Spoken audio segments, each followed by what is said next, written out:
السلام علیکم ورحمۃ اللہ۔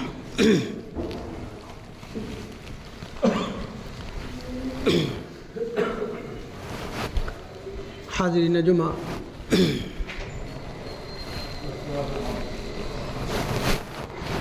آج کے خطبہ میں چاہتا ہوں کہ اسلامی سیاست کے موضوع پر آپ سے مخاطب ہوا جائے۔ گرچہ یہ اتنا مکروہ اور غلیظ شعبہ سمجھا جاتا ہے، اچھے لوگ اس میں قدم رکھنے سے گھبراتے وہ ہوتے ہیں، لیکن ہم قرآن و حدیث اور تاریخ انسانی کی ورق گردانی کرتے ہیں تو ہمیں پتہ چلتا ہے کہ یہ ایک عین نبیانہ اور انبیانہ طریق ہے اور نبیانہ کام ہے۔ یہ بات اور ہے کہ دنیا کے عروج و زوال نے اس کے الفاظ و معانی کو بالکل یکسر بدل دیا ہے، لیکن بہرحال یہ ایک ایسا کار خیر ہے، یہ ایک ایسا مشن ہے جو نبی رحمت صلی اللہ علیہ وسلم لے کے اٹھے تھے اور پوری دنیا پر آپ اور آپ کے چاہنے والے پھیل گئے تھے۔ نبی اکرم صلی اللہ علیہ وسلم محض 23 سال کی امت، 23 سال کی قلیل مدت میں، 23 سال 23 ایئر کی قلیل مدت میں ایک ایسی اعلیٰ تعلیم و تبلیغ کی جس کی وجہ سے دنیا کے بڑے بڑے مورخ، مصلح اور نہ جانے کن کن لوگوں نے نبی اکرم صلی اللہ علیہ وسلم کو کن کن الفاظ سے نوازا ہے، آپ سے مخاطب ہو جائے گا۔ حاضرین، قرآن مجید کی ایک آیت ہے، سورہ آل عمران آیت نمبر 110 اور سورہ آل عمران ہی آیت نمبر 103، وَلْتَكُن مِّنكُمْ أُمَّةٌ يَدْعُونَ إِلَى الْخَيْرِ وَيَأْمُرُونَ بِالْمَعْرُوفِ وَيَنْهَوْنَ عَنِ الْمُنكَرِ کہ تم میں ایک جماعت ایسی ہونی ہی چاہیے، تم میں ایک جماعت ایسی ہونی ہی چاہیے جو لوگوں کو حق کی تلقین کرے، برائی سے روکے اور ایک اللہ پر ایمان رکھے۔ تم میں ایک ایسی قوم، ایسی ملت، ایسی گروہ ہونی ہی چاہیے جو لوگوں کو بھلائی کی طرف بلائے، برائی سے روکے اور کہے کہ میں ایک اللہ پر ایمان رکھتا ہوں۔ اور اس کے بعد 110 میں کہا، کنتم خیر امۃ اخرجت للناس تأمرون بالمعروف وتنہون عن المنکر وتؤمنون بالمعروف وتنہون عن المنکر کہ تم بہترین امت ہو، تم میں ایک ایسی جماعت ہونی چاہیے جو ایسا ایسا کام کرے، اور پھر کہا ٹھپا لگا جو ایسا کرتا ہے اس کے بارے میں کہا کنتم خیر امۃ اخرجت للناس تأمرون بالمعروف وتنہون عن المنکر وتؤمنون باللہ کہ تم بہترین امت ہو، تم اچھی امت ہو، تم خیر امت ہو جو لوگوں کی بھلائی کے لیے، لوگوں کی اچھائی کے لیے، لوگوں کے فائدے کے لیے پیدا کی گئی ہو، وہ اس لیے کہ تم بھلائی کی طرف بلاتی ہو، برائی سے روکتی ہو اور ایک اللہ پر ایمان رکھتے ہو۔ حاضرین، اسلام اور سیاست، لغت میں سیاست کے معنی حکومت چلانا اور لوگوں کو امر و نہی کے ذریعہ اصلاح کرنا، فن حکومت اور لوگوں کو صلح و اصلاح کے قریب اور فساد سے دور رکھنے کو سیاست کہتے ہیں۔ قرآن میں سیاست کے معنی حاکم کا لوگوں کے درمیان حق کے ساتھ فیصلہ کرنا، معاشرے کو ظلم و ستم سے نجات دینا، امر بالمعروف اور نہی عن المنکر کرنا اور رشوت وغیرہ کو ممنوع قرار دینا۔ حدیث میں سیاست کے معنی عدل و انصاف اور تعلیم و تربیت کے ہیں۔ سیاست عربی زبان کا لفظ ہے جس کا مطلب ملکی تدبیر و انتظام میں شامل ہونا۔ یونان میں چھوٹی چھوٹی ریاستیں ہوتی تھیں جسے پولس کہا جاتا تھا، اور اسی کے انتظامات کو وہ کرنے کے لیے پولیٹک کہا جاتا تھا، اور پھر بعد میں ارسطو نے کتاب لکھی پولیٹکس اور اسی سے وہ ہوا. بہرحال اصل میں یہ عربی لفظ ہے سیاست، وہیں سے نکلی ہے. اردو میں ریاست کے علم کو سیاست کہا جاتا ہے. نبی پاک صلی اللہ علیہ وسلم کی سیاسی زندگی ہمارے لیے ایک اسوہ اور مثال ہے. نبی رحمت صلی اللہ علیہ وسلم کی بعثت سے پہلے عرب قوم سیاسی اعتبار سے ایک نہایت پست قوم تھی. مشہور مورخ ابن خلدون لکھتے ہیں، عربی قوم کے بارے میں لکھتے ہیں کہ مزاج کے اعتبار سے ایک نہایت غیر سیاسی قوم عرب کو قرار دیا ہے. اہل عرب اسلام سے پہلے اپنی پوری تاریخ میں کبھی وحدت و مرکزیت سے آشنا نہیں تھے، جبکہ ہمیشہ قبائل اور گروہوں میں بٹے رہے اور اتحاد و تنظیم اور شعور قومیت اور حکم و اطاعت جیسی چیزیں جن پر اجتماعی اور مقامی زندگی اور سیاسی زندگی کی بنیادیں قائم ہوتی ہیں، یکسر خالی تھے. یہ ابن خلدون کہتے ہیں. لیکن نبی پاک صلی اللہ علیہ وسلم نے 23 سال کی قلیل مدت میں اپنی تعلیم و تبلیغ سے اس قوم کو اس طرح جوڑ دیا کہ پوری قوم ایک جان ہو گئی. یہ قوم صرف اپنے ظاہر ہی میں نہیں بلکہ ظاہری میں متحد و مربوط نہیں ہوئی، بلکہ اپنے باطل عقائد اور نظریات میں بھی ہم آہنگ ہوئی اور پوری انسانیت کو اتحاد و تنظیم کا، اتحاد و اتفاق کا پیغام دیا. اور اسی پہ کنتم خیر امۃ اخرجت للناس تأمرون بالمعروف وتنہون عن المنکر. اصلاً میں 20 سال پہلے ایک مضمون لکھا تھا، وہی میرے نظر سے گزرا. میں سوچا کہ اسی کو میں اپنا موضوع سخن بناتا ہوں. کنتم خیر امت، کہ تم بہترین امت ہو جو لوگوں کے لیے پیدا کی گئی ہو. تم اچھی باتوں کا حکم دیتے ہو اور بری باتوں سے منع کرتے ہو. یہاں اخرجت للناس سے ہمیں پتہ چلتا ہے کہ ہم لوگوں کہ امت مسلمہ بالخصوص لوگوں کی ہر طرح کی رہنمائی کے لیے پیدا کی گئی ہے، خواہ ایمانی ہو، اخلاقی ہو، سیاسی ہو، سماجی ہو، انفرادی ہو یا اجتماعی. اس آیت سے مراد ہر طرح کی رہبری مقصود ہے، نہ کہ صرف ایمانی اور اخلاقی. اور اسلام دنیاوی جھمیلوں میں رہ کر رب کو راضی کر لینا اصل اسلام ہے. گوشہ نشینی اور خانقاہی زندگی کو وہ کر کے اور مسجد و خانقاہ میں بیٹھ کر کے اللہ اللہ کرنا، یہ اسلام کا طور امتیاز بہرحال نہیں ہوتا. بعثت محمد سے پہلے دنیا کا حال نہایت بدتر تھا، ابتر تھا. اس وقت انسانی ضمیر گندہ اور روح بالکل پراگندہ ہو چکی تھی، متعفن ہو چکی تھی. اخلاقی اور روحانی قدریں نہایت بگڑ چکی تھی. تاریخ کی ورگردانی کریں تو ہمیں پتہ چلتا ہے کہ یورپ کی قدیم ترین پارلیمنٹ انگلستان، لیکن انگلستان کی پارلیمنٹس بھی خلافت اسلامیہ کے 8-9 صدیوں کے بعد کی 8-9 صدیوں کی بات کے ہیں. آپ انتظام و سیاست کے معنی انتظام و انصرام ہوتا ہے، لوگوں کو عدل و انصاف کا خوگر بنانا ہوتا ہے، لوگوں میں ظلم و جبر نہ ہو، لوگوں میں انصاف قائم ہو، اس کے لیے ہوتا ہے. تو 8-9 سال پہلے یہ سارے چیزوں پہ سب سے پہلے نبی اکرم صلی اللہ علیہ وسلم اور اس کے بعد چاروں خلیفہ نے بالخصوص خلافت امیہ اور بنو عباس اور عثمانیہ نے بڑا یہ کی. بلکہ یہ کہا جائے کہ اسلام چونکہ صرف 1400 سال پرانا مذہب نہیں ہے، اسلام جب سے انسان ہے تب سے اسلام ہے. حضرت آدم پہلے انسان بھی، پہلے نبی بھی، پہلے انسان اور پہلے نبی بھی تمام. داؤد علیہ السلام کی بادشاہت اور سلیمان علیہ السلام کی بادشاہت، جس میں چرند و پرند پہ بھی آپ کی حکومت تھی.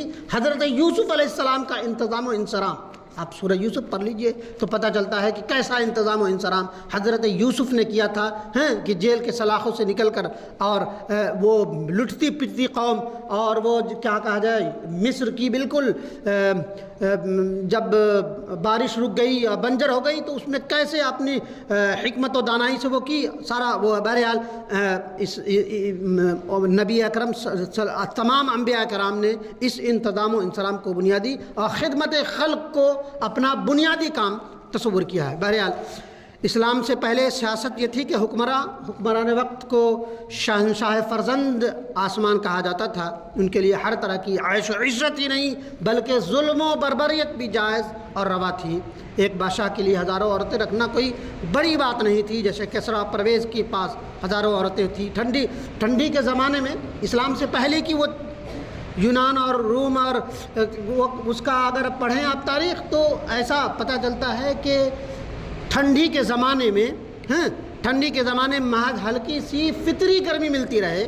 اس وقت کوئی ہیٹر کا کولر کا زمانہ تو اور گیزر کا زمانہ تو تھا نہیں. ٹھنڈی تو ہلکی سی فطری گرمی کے لیے غلاموں کے تازہ دم غلاموں کے پیٹ چاک کرتے تھے اور اپنے ہاتھ پاؤں ان کے پیٹوں میں ڈالتے تاکہ فطری گرمی ملتے. یہ تھی ظلم و بربریت اسلام سے پہلے کا وہ دور.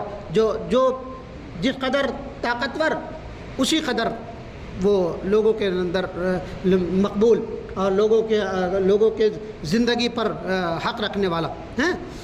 جبراً ٹیکس لگانا، جبراً تحائف وصول کرنا، یہ عام سی بات تھی پہلے بادشاہوں کے زمانے میں، اور اس کی کچھ نہ کچھ شکلیں بہرحال آج بھی ہے. ہمارا موضوع وہ نہیں ہے. اسلام کے بعد حکمرانی کی ہلکی سی جھلک دیکھتا ہوں تو پتہ چلتا ہے کہ نبی اکرم صلی اللہ علیہ وسلم کی تابناک شخصیت کی تعریف غیروں نے کیا ہے، اور اپنوں کے بہرحال ایمان کا جزو لا ينفك حصہ ہے کہ نبی رحمت صلی اللہ علیہ وسلم دنیا کے سب سے عظیم ترین انسان اور سب سے وہ نبی اکرم صلی اللہ علیہ وسلم کی سیاسی زندگی اگر آپ پڑھتے ہیں تو پتہ چلے گا کہ آپ اپنی انا کے لیے کچھ نہیں، صرف اور صرف عوام کے لیے، صرف اور صرف لوگوں کے لیے جیتے تھے. ایک بار ایک بدو آیا نبی اکرم صلی اللہ علیہ وسلم کو چونکہ چادر کا زمانہ تھا گلے میں لگائے تھے. وہ آیا جاہل قوم، بدو قوم، اسے کیا سلوک کیا طریقہ، گلے وہ کر کے متوجہ کرنے کے لیے چادر کھینچی. نبی اکرم صلی اللہ علیہ وسلم کا گلا ذرا وہ ہو گیا اور آپ کے گلے پہ نشان پڑ گئے. بولا میں جانتا ہوں کہ آپ، اور کہتا بھی ہے کہ میں جانتا ہوں کہ آپ برائی کا بدلہ برائی سے نہیں دیتے، اچھائی سے دیتے ہیں. آپ اس کرانے لگے. صحابہ کرام سے کہا اس شخص کے اونٹ کو جو اور کھجور سے لاد دو. ایسے تھے ہمارے پیارے نبی صلی اللہ علیہ وسلم. حضرت محمد صلی اللہ علیہ وسلم ان کے وفادار جانثار صحابہ کرام تو آپ کی تربیت یافتہ لوگ تو تھے ہی. آپ کا کٹر دشمن بھی آپ کا اعتراف کیے بغیر نہیں رہ سکتا تھا. امریکہ کے یہ بہت بار کہا جا چکا، ایک کتاب لکھی گئی دی 100 مائیکل ایچ ہارٹ نے بڑی خوبصورت باتیں کی. اس میں بڑی پتے کی بات لکھتا ہے وہ کہ محمد نے معمولی حالت سے آغاز کر کے ایک عظیم ترین مذہب کی بنیاد ڈالی اور اس کو پھیلایا، اور وہ انتہائی سیاسی لیڈر بن گئے. ان کی وفات کے 14 صدیوں بعد آج بھی ان کے اثرات غالب اور طاقتور ہیں. یہ مائیکل ایچ ہارٹ کے الفاظ ہیں. اس نے ایک کتاب لکھی 100 لوگوں کے عظیم شخصیات کا.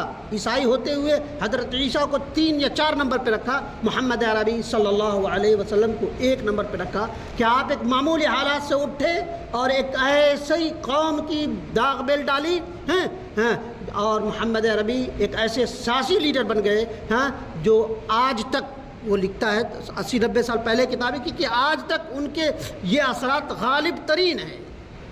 پروفیسر ایس کرشنا راما راؤ کہتے ہیں رقمترا محمد حکمراں، محمد جج، محمد مبلغ، محمد فلسفی، محمد سیاست داں، محمد خطیب، محمد مصلح، محمد یتیموں کا ملجا، غلاموں کا حامی، محمد پیشوا. ان تمام خوبصورت ادوار میں اور انسانی اعمال کے ان تمام دائروں میں آپ ایک ہیرو معلوم ہوتے ہیں. اور دوسرے لوگوں نے ہیروز اور ہیرو ورشپ کر کے کتابیں لکھی جس میں کہ کہا کہ ہیرو کی نرسری اور محمد عربی صلی اللہ علیہ وسلم کو ایک عظیم ترین وہ کہی. بہرحال نبی اکرم صلی اللہ علیہ وسلم کے تربیت یافتہ لوگ، آپ تو نبی تھے، آپ کی پوری زندگی، ایک ایک واقعہ یہاں بیان نہیں کیا جا سکتا، آپ کی پوری زندگی خدمت خلق سے بڑی پڑی ہے.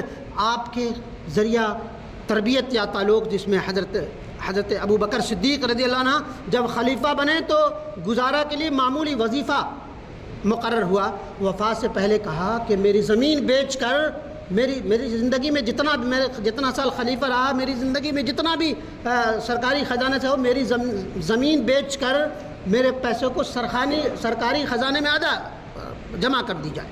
حضرت عمر فاروق کا اپنا ارشاد ہے، اپنا ہی ایک خلیفہ کا حق سرکاری خزانہ میں اتنا ہی ہے جتنا کہ یتیم کے مربی کا یتیم کے مال میں۔ آپ پیوند لگے ہوئے کپڑے پہنتے اور موٹے آٹے کی روٹی کھاتے، اگرچہ ان کے ہاتھ سے ہزاروں کروڑ اور لاکھوں درہم اور دینار لوگوں میں تقسیم ہوتے تھے۔ بات اور ہے کہ آج اگر ہلکی سی ذمہ داری ملے تو سرکاری خزانہ طرح طرح سے اپنا خزانہ مانا جاتا ہے، الغرض انتخاب میں اور دوسرے طریقے میں جو کیسا بہرحال وہ ہمارا موضوع نہیں ہے۔ اب تو ہمارے دینی رہنما بھی غریبوں اور یتیموں دینی رہنما بھی یتیم اور غریب مسکین کو مہرہ بنا کر اپنی خاندانی عیش و عشرت کی زندگی اور بے اعتدالی سے خرچ کرتے ہیں، یہ اپنی جگہ ہے۔ خلیفہ سوم حضرت عثمان غنی رضی اللہ، آپ بہت ہی نرم دل تھے، ان کے ذاتی دولت اسلام کی راہ میں بے درے خرچ ہوتے تھے، چونکہ آپ مالدار تھے اس لیے بیت المال سے ایک پیسہ بھی نہیں لیا۔ خلیفہ چہارم حضرت علی کرم اللہ وجہہ، حضرت آپ کی زہد و ورع کی حالت یہ تھی کہ ایک مرتبہ رات کو مزدوری کر کے کچھ جو لائے۔ ایک خلیفہ ہیں آپ، حضرت علی کا زہد و ورع، قناعت پسندی اور اللہ رکھی زندگی ایک مثال ترین ہے۔ ان کا معاملہ ہے کہ ایک بار رات میں، وہ دن میں خلیفہ کا زندگی تھی، لوگوں کے فیصلے کیا کرتے تھے، ریاستی اور حکومتی ذمہ داریاں نبھاتے، رات کو آپ خود مزدوری کرتے تھے، کچھ جو لے کر کے آئے اور آپ نے 3 مرتبہ حلوہ بنایا، سوالی نے آواز دی، آپ نے اپنا وہ حلوہ، جو کا حلوہ لوگوں میں تقسیم کر دیا اور آپ اللہ کی ذکر اور عبادت میں مشغول ہو گئے۔ یہ تھے ہمارے خلیفہ، اور وہ یہ چند جھلکیاں، اور یہ تو ہے ہی آپ کے ذریعہ تربیت یافتہ افواج کا یہ حال تھا کہ رومی کہتے ہیں، ایک رومی کی نگاہ میں سامنے دنیا اس سے آج دنیا اچھی ہے، اور وہ کہتا ہے کہ آپ ان کے افواج کو دیکھیں گے تو دن میں لڑتے ہیں، شہسواری کرتے ہیں، اور رات میں کھانا خرید کر کھاتے ہیں، کسی پر ظلم و بربریت نہیں ہونے دیتے، اور رات میں تہجد گزاری میں اپنی زندگی گزارتے ہیں۔ بہرحال یہ اور اس طرح کی اور بھی بہت ساری چیزیں وہ ہے۔ مومن کی طاقت اور غلبہ کا راز صرف اور صرف قرآن و حدیث تھا۔ جب سے قرآن و حدیث کو اپنے من کے بہلانے کے لیے کیا گیا، تب سے یہ سارا بگاڑ ہوا آیا ہے۔ اور یہ کہا جائے وقت جہاں اجازت نہیں ہوتا، بہت زیادہ وقت ہو گئی، تو اس کے بقیہ حصہ انشاءاللہ بقیہ اگلے ہفتوں میں کیا جائے گا۔ خلاصہ کلام یہ کہ یہ جمہوریت، یہ وہ سارا اگر وَأَمْرُهُمْ شُورَىٰ بَيْنَهُمْ کے مطابق ہو تب تو ٹھیک ہے، ورنہ سب فضول ہے۔ اور علامہ اقبال کی زبانی یہی کہا جا سکتا، جلال پادشاہی ہو کہ جمہوری تماشا ہو، جدا ہو دی سیاست سے تو رہ جاتی ہے چنگیزی۔ تو سیاست میں دین کا شامل ہونا اور اللہ رکھی زندگی گزارنا ہی اصل چیز ہے۔ اللہ تبارک تعالیٰ ہمیں اور آپ سب کو بہرحال عمل کی توفیق دے، آمین یا رب العالمین۔